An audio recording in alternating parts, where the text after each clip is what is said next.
السلام عليكم ورحمة الله وبركاته، ازيكم عاملين ايه؟ يا رب تكونوا كلكم بخير.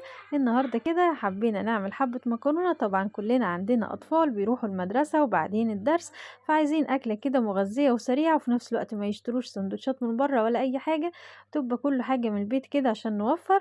فقلت يلا نحمر لهم كيس مكرونة كده، ونزلنا بالمية السخنة من الكتل. اول ما تلاقيها اديتلك اللون الذهبي تنزلي كده بالمية السخنة، ما عندك شوربة يبقى يا ريت عشان تبقى مغذية برضو.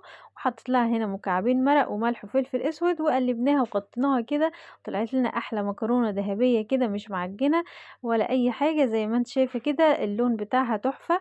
وحطينا هنا، كنا اثناء ما احنا بنحمر حطيت حبه كبد وقوانص كانوا موجودين عندي عشان يبقى جنب المكرونه حبه بروتين كده على قدنا، فقلت حطهم كده ومعاهم حبه ميه ومعلقه سمنه، وغطيتهم عقبال ما نحمر المكرونه. كانوا اتشربوا الميه بتاعتهم واتسلقوا كده زي ما انت شايفه كده 3/4 سوا.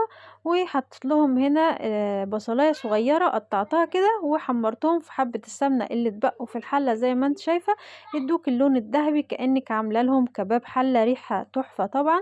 هتبهريهم بملح وفلفل اسود.